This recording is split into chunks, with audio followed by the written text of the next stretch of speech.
झारखंड में मैट्रिक परीक्षा के हिंदी और विज्ञान विषय का पेपर लीक होने का मामला अब और पेचीदा हो गया है। पुलिस जांच में लगातार नए मोड़ सामने आ रहे हैं, लेकिन अब तक यह स्पष्ट नहीं हो पाया है कि पेपर आखिरकार लीक कैसे हुआ और इसके पीछे कौन-कौन लोग शामिल हैं। इस मामले में अब तक कई गिरफ्तारियां हो चुकी हैं, लेकिन अब प्रिंस नाम के 3 संदिग्धों के जुड़ने से केस और उलझ गया है। पुलिस प्रशासन इस पेपर लीक के मास्टरमाइंड की तलाश में जुटा है, लेकिन क्या सच में दोषी पकड़े जाएंगे या फिर यह मामला भी अन्य लीक मामलों की तरह फाइलों में दबकर रह जाएगा?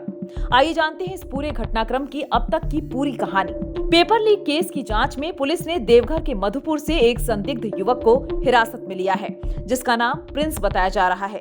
यह युवक झारखंड के चतरा जिले का रहने वाला है और देवघर में अपने मामा के यहाँ रहकर पोल्ट्री फार्म चलाता है।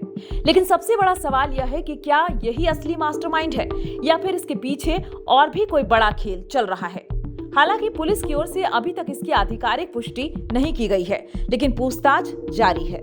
इस केस में सबसे बड़ा ट्विस्ट तब आया जब पुलिस जांच में 3 अलग-अलग प्रिंस के नाम सामने आए। प्रिंस 1 देवघर से हिरासत में लिया गया युवक, प्रिंस 2 कोडरमा पुलिस द्वारा पकड़ा गया प्रशांत कुमार शाह उर्फ प्रिंस 3 हरलाडी निवासी आशीष साव। इसके अलावा पुलिस एक और संदिग्ध प्रिंस की तलाश कर रही है, जो फिलहाल कर्नाटक में मौजूद है। ऐसे में 4 अलग-अलग प्रिंस की भूमिका ने इस मामले को और ज्यादा जटिल बना दिया है। पेपर लीक मामले में कोडरमा पुलिस अब तक 2 आरोपियों को गिरफ्तार कर चुकी है, मरकच्चो के जम्मू निवासी प्रशांत कुमार शाह उर्फ प्रिंस और हरलाडी निवासी आशीष साव। लेकिन पुलिस अभी भी इस सवाल का जवाब तलाश रही है कि पेपर आखिर कहां से और कैसे लीक हुआ। झारखंड एकेडमिक काउंसिल ने इस पूरे मामले पर अपनी रिपोर्ट शिक्षा विभाग को सौंप दी है। इस रिपोर्ट में बताया गया है कि पेपर 18 फरवरी की रात को लीक हो गया था, जबकि परीक्षा 20 फरवरी को हुई थी। अब शिक्षा विभाग इस मामले में एसआईटी या फिर सीआईडी से जांच कराने की तैयारी में है। इसके लिए शिक्षा मंत्री रामदास सोरेन की सहमति के बाद प्रस्ताव गृह विभाग को भेजा जाएगा।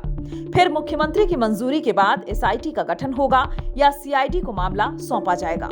जांच में यह सामने आया है कि पेपर लीक का मामला सबसे पहले 3 जिलों से रिपोर्ट किया गया था, कोडरमा, गिरिडीह और गढ़वा। इन्हीं 3 जिलों में सबसे पहले प्रश्न पत्र के वायरल होने की सूचना मिली थी। इसी वजह से यहाँ विशेष जांच चल रही है। अब तक की जांच में पुलिस सिर्फ छोटे खिलाड़ियों तक ही पहुंच पाई है, लेकिन क्या इस मामले का असली मास्टरमाइंड पकड़ा जाएगा या फिर यह केस भी समय के साथ ठंडे बस्ते में चला जाएगा? एसआईटी और सीआईडी जांच के बाद ही साफ हो पाएगा कि क्या यह किसी बड़े रैकेट का हिस्सा है। क्या इसके पीछे परीक्षा केंद्रों की लापरवाही थी या फिर कोई अंदरूनी साजिश रची गई थी?